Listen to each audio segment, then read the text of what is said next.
All right, family, so this is Michael Imhotep, founder of the African History Network, host of the African History Network show. We're broadcasting live right now on the Michael Imhotep Show. Hey, I wanted to talk about Gabby Douglas. You've seen it in the news. I know CNN has talked about this, MSNBC, AtlantaBlackStar.com, TheRealNetwork.net.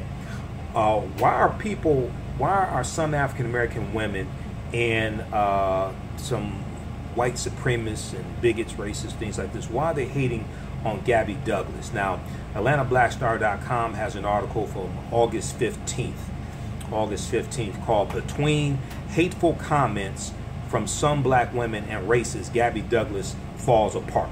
Okay, and we know this interfered with her performance at the Olympics. We know her mother was interviewed by CNN and talked about the effect that it's had on her and the bullying on social media, things like this. Just a bunch of crazy stuff. Now, in the article, it says Gabby Douglas has faced harsh criticism at this year's Olympic Games, which are in Rio de Janeiro. You know, we talked about Rio here on the show last week and talked about the poverty in the favelas in Rio, where a lot of the Afro-Brazilians live.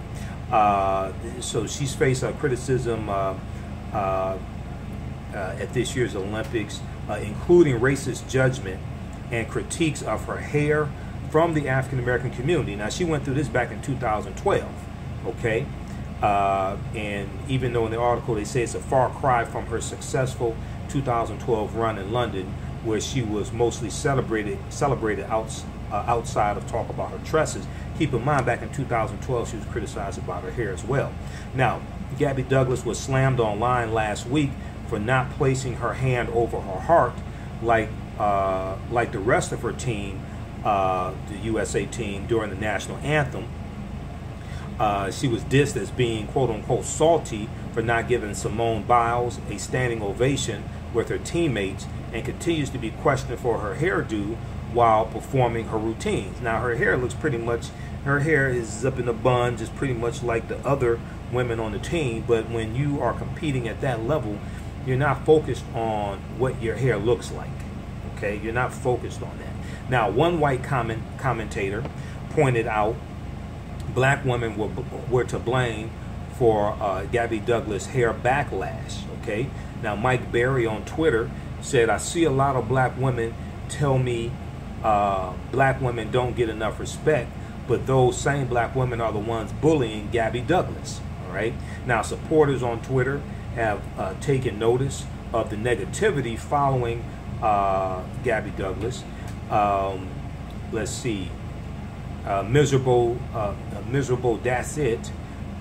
Says saddest part of this Gabby Douglas situation isn't the cyberbullying. It's the fact. Is the fact majority of it came from her own sisters. Okay. Now,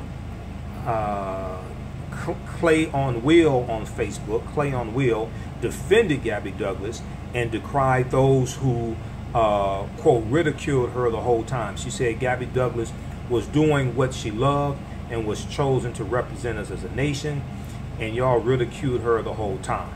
Okay. You had other people who came to her defense, and let's see, Dr. T.G. Giff said Gabby was right where Simone was 4 years ago, and now this, it's truly pathetic, man. She's an Olympic champion. So one of the things I don't understand is why are African American women attacking her? We went through this back in 2012, okay? And when you are performing at that level, you're not focused on your hair. Most people would never perform at that level. Most people would never have the opportunity to perform at that level. So why are you attacking this young girl about her hair? Now, this past Sunday, Gabby Douglas finished 7th in the uneven bars. It was likely her last Olympic event. In a post-game interview, the 2012 all-around champion addressed the poor online feedback. She said, quote, "I tried to stay off the internet because there's just so much negativity," end quote. A teary-eyed Gabby Douglas told the press at the Olympic arena. Quote, "Either it was about my hair or my hand not over my heart.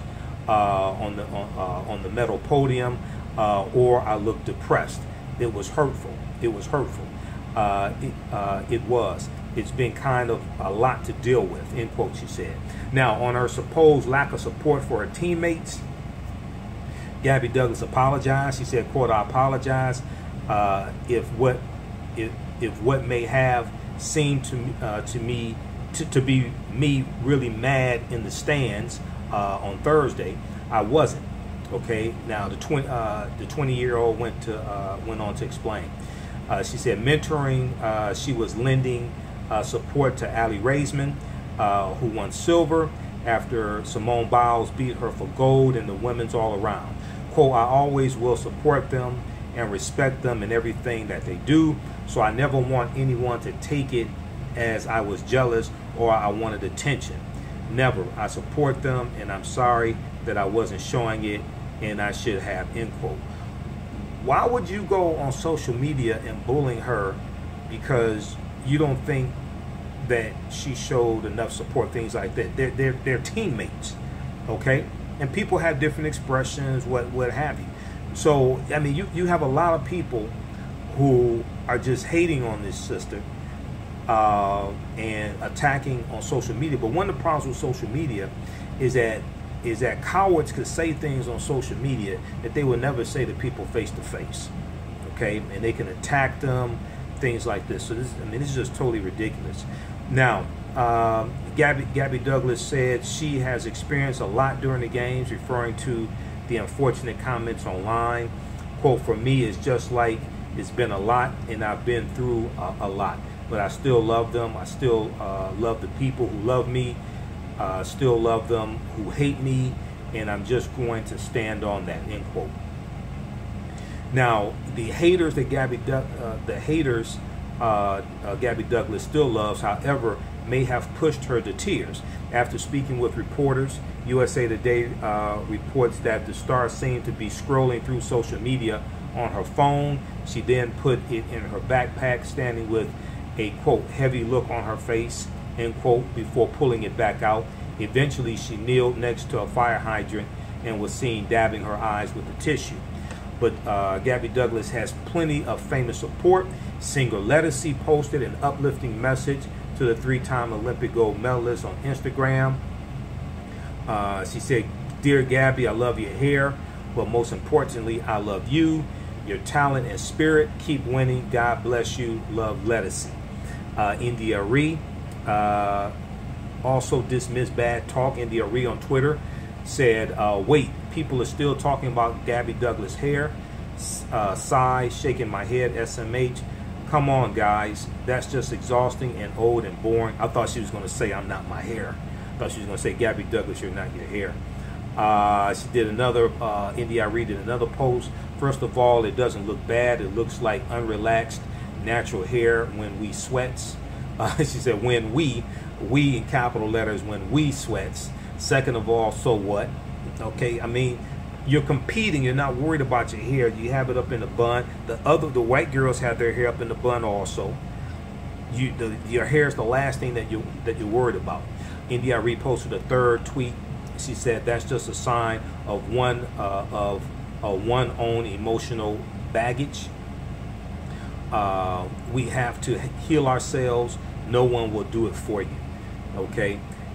And a lot of people, I know yesterday on News One Now with Roland Martin, a lot of people are talking about a self-hatred that some African-Americans suffer from, to attack this African-American girl about her hair, attack her on social media about this. A lot of this comes from a self-hatred that many African people have about their looks. Some African-American women have about their hair, things like this. Now, comedian Leslie Jones said, "Yo, I just heard Gabby getting attacked on her page. Show her the love you showed me. # love for Gabby USA. And this was a hashtag that started circulating. I know the Root.com had an article about this, and we posted it at our Facebook fan page The African History Network, TheRoot.com had an article today about hashtag Love Gabby Douglas. Okay, hashtag Love Gabby Douglas. And if you visit our Facebook fan page, you'll see that article. We're going to get the exact title of that article also here for you.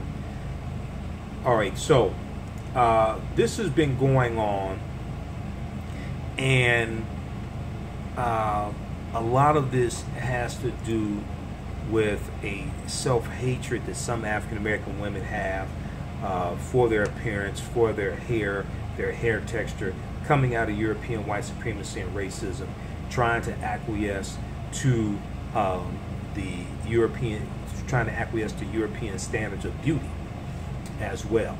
Okay, let me give you the name of that article here.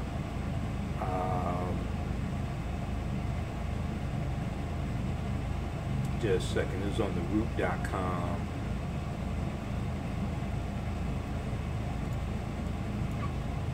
Let me go to the Roots website for it. But the hashtag is picking up. Hashtag Gabby Douglas, Love Gabby Douglas. Hashtag Love for Gabby USA. Hashtag Love for Gabby USA. So the Root.com's article, written by Yasha Callahan, social media celebrates Gabby Douglas with hashtag Love for Gabby USA. And we posted this today. It got over 2,000 likes. We posted it this morning sometime. It got over 2,000 likes. Okay, so people stop hating on Gabby Douglas. I mean, this is just totally ridiculous. People really need to get lives. I mean, I don't understand why this girl is 20 years old.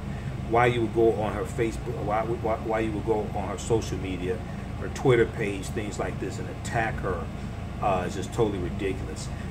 In the article from TheRoot.com, Yasha Callahan says social media can be a gift and a curse.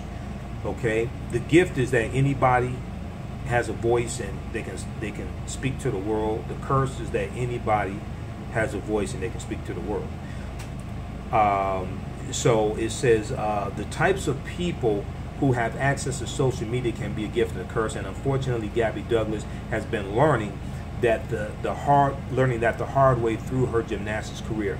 Over the last week, Gabby Douglas has been battling social media bullies who've complained about everything from her hair to her patriotism. But now social media is proving to be the gift, as many rally to celebrate Gabby Douglas with the hashtag Love for Gabby USA.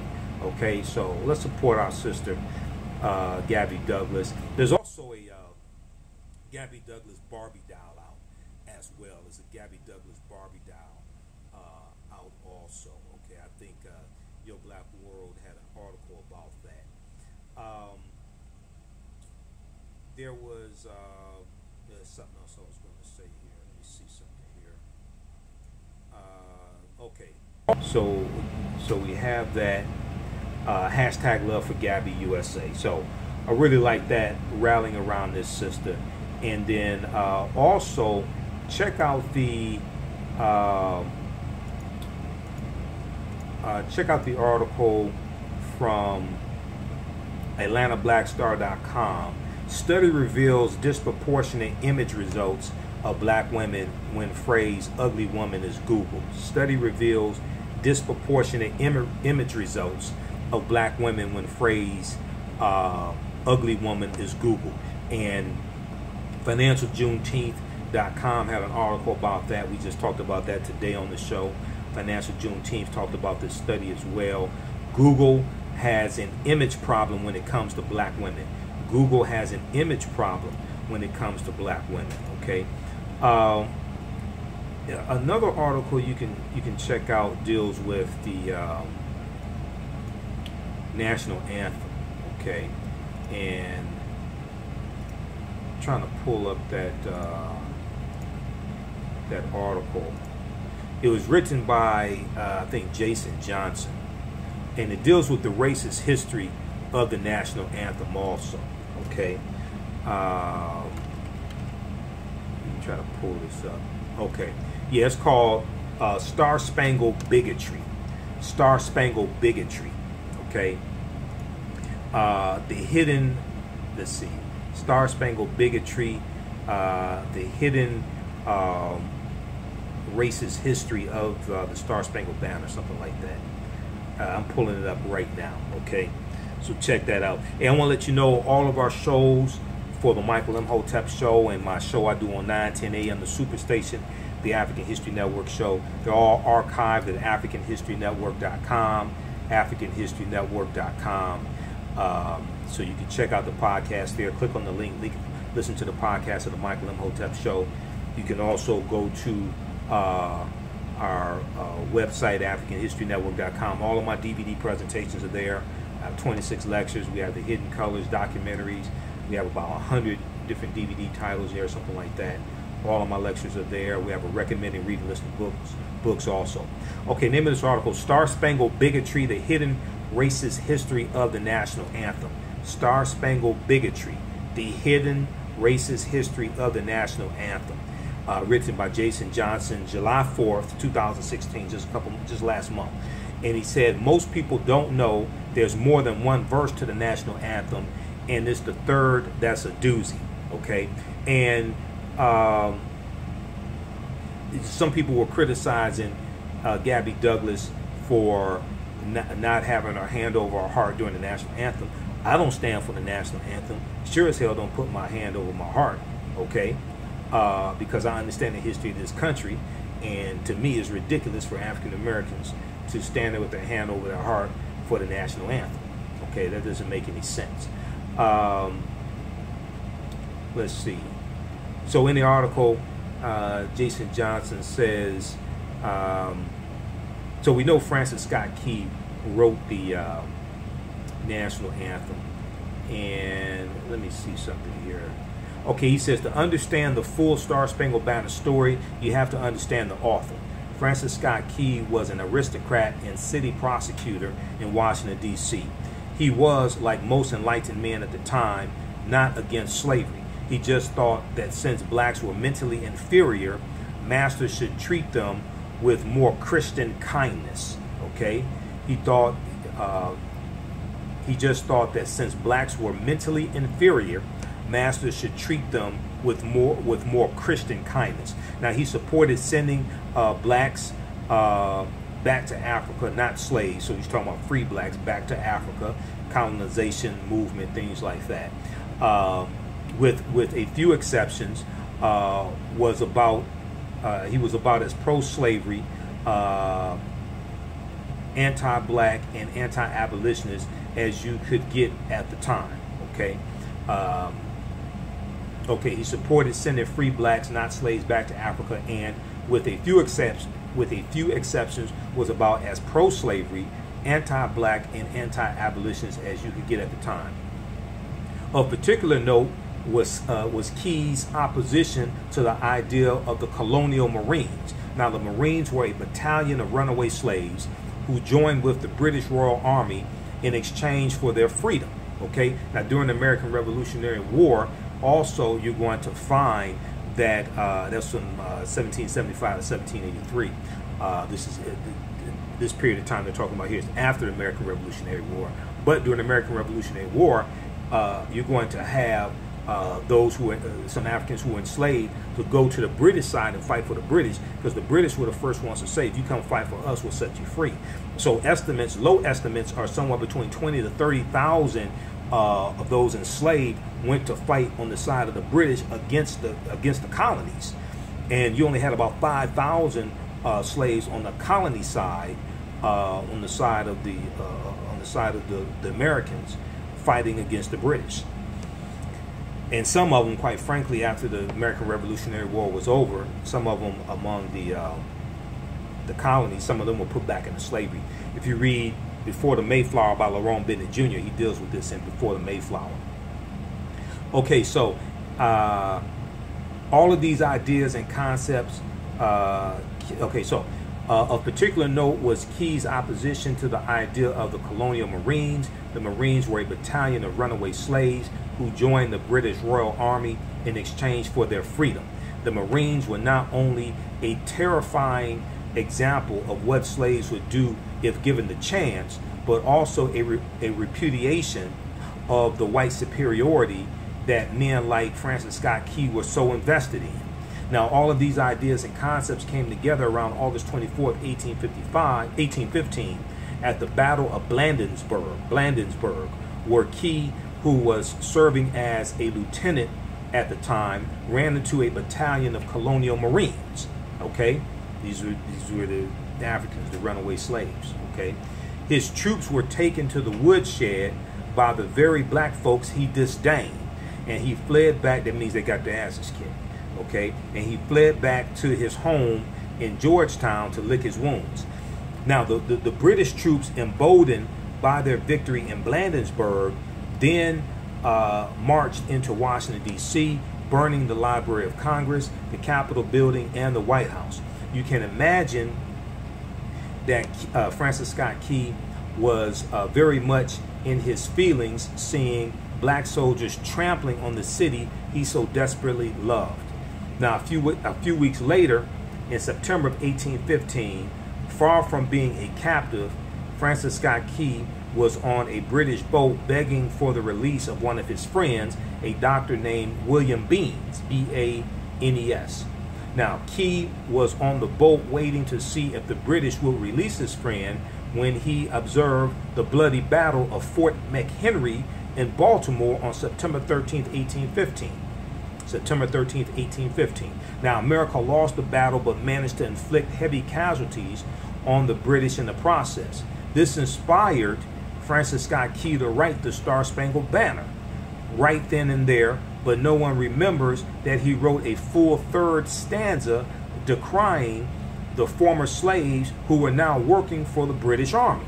Okay, and it said, and where is that band who so vauntingly swore that the havoc of war and the battle's confusion, a home and a country should leave us no more. Their blood was washed out, their foul footsteps pollution. No refuge could save the hireling and slave. No refuge could save the hireling and slave from the terror of flight or the gloom of the grave. And the Star Spangled Banner in triumph doth wave over the land of the free and the home of the brave. Okay, so in other words, Francis Scott Key was saying that the blood of all the former slaves and hirelings, H-I-R-E-L-I-N-G-S, that's another name for the slaves, the hirelings, on the battlefield will wash away the pollution of the British invaders. Okay, the blood of all the former slaves and hirelings on the battlefield will wash away the pollution of the British invaders. With Francis Scott Key still bitter that some black soldiers got the best of him a few weeks earlier, the Star Spangled Banner is as much a patriotic song as it is a diss track to African Americans, to black people who had the audacity to fight for their freedom. Perhaps that's why it took almost 100 years for the song to become the national anthem. Okay? Now, the song was written in, 1815. The song was written in 1815. Okay? The song wasn't written back in 1776. The Star Spangled Banner, the national anthem, was written in 1815 by Francis Scott Key. But it took almost 100 years for the song to become the national anthem. Now,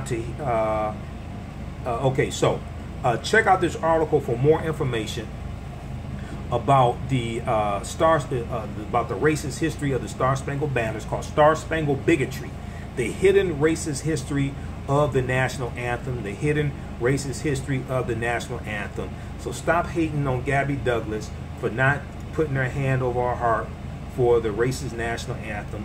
And if you want to put your hand over your heart for it, so what? But look at the whole song. I don't stand for it. I wouldn't put my hand over my heart for it. Okay, and I'm more and just so we're clear, African people are the indigenous people of the land we call the United States of America. African people have been in this land at least 51,700 years. And you could look at the research from Dr. Albert Goodyear, who's a anthropologist or archaeologist out of University of South Carolina in 2004. He made a discovery at the in Allendale County, South Carolina. And Dr. David Imhotep, who wrote the book The First Americans Were Africans, documented evidence. That is some of the evidence that that he cites, okay?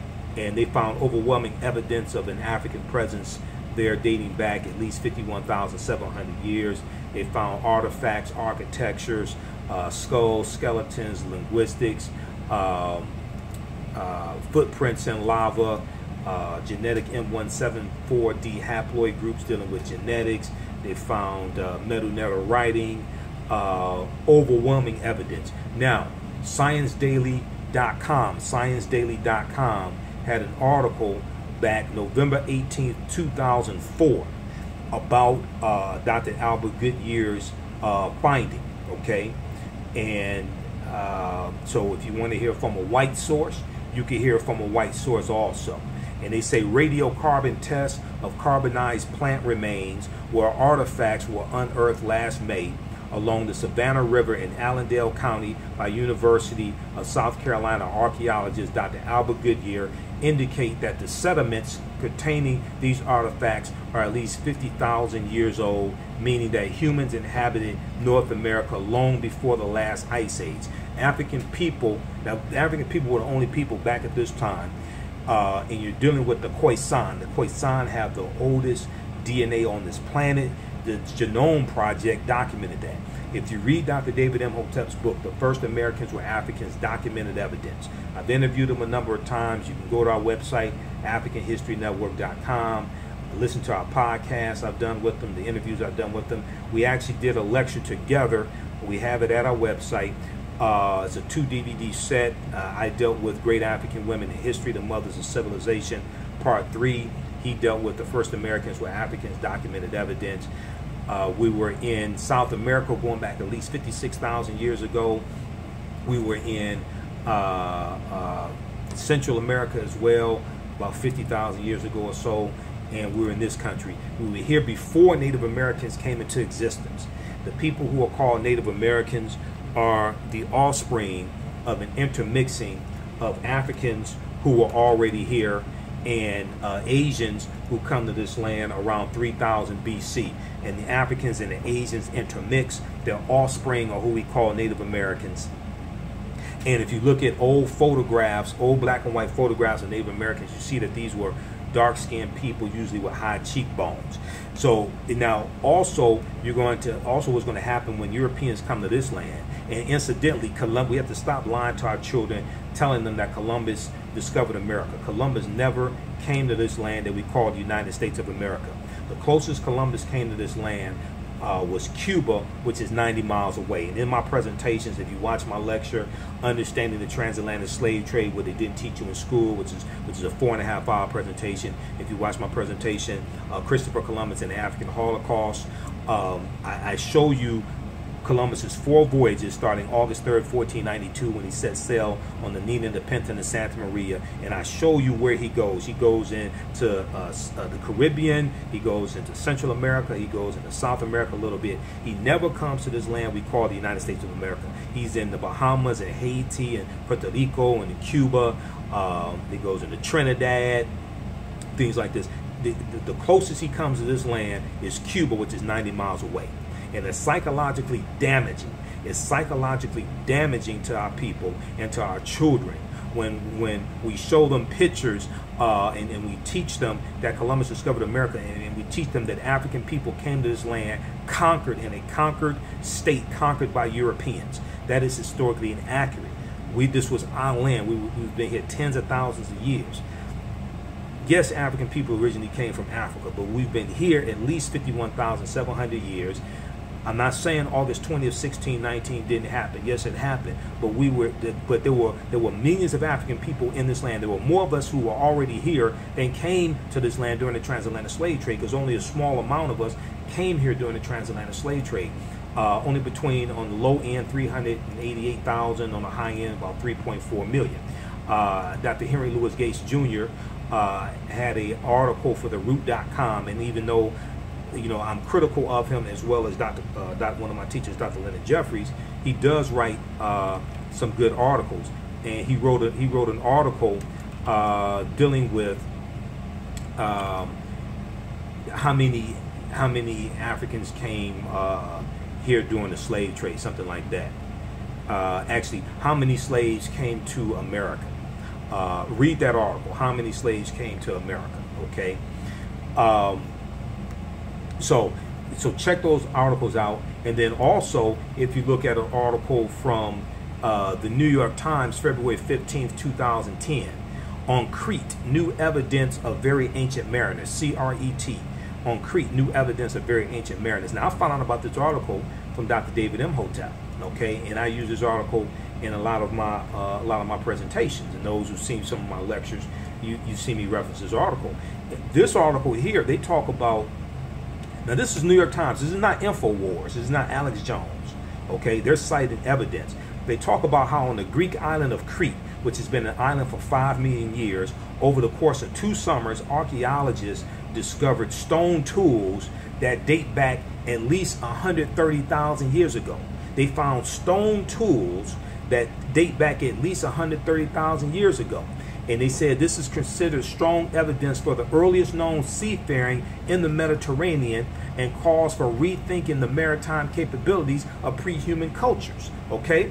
But African people were sailing back at that time on what are called reed boats. Okay? Made from trees, reed boats. And we were sailing back at this time. But they just made this discovery to figure this out. And what happens is the deeper they dig, the blacker the planet gets, the more research they do, the older we get. And in the article, they said Crete has been an island for more than 5 million years, meaning that tool makers may have arrived by boat. So this seems to push the history of Mediterranean voyaging back more than 100,000 years. Specialists in Stone Age archaeology say.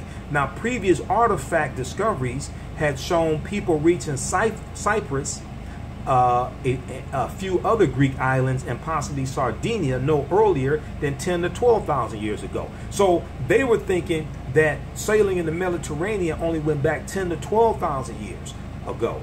But this discovery here, they have to push that date back 100,000 years. Okay? Well, things don't happen in a vacuum. When you deal with history, historical events don't happen in a vacuum. They're connected to other events. So if you have to push those dates back 100,000 years ago, what other dates do you have to push back 100,000 years ago? Now, this was 5 years ago. What have they discovered since then? This was February 15, 2010 that this article came out. New York Times, read the article. On Crete, new evidence of very ancient mariners. What else has been discovered since then? This was 5 years ago that this article came out. Actually, 6 years ago, because this is 2016. This was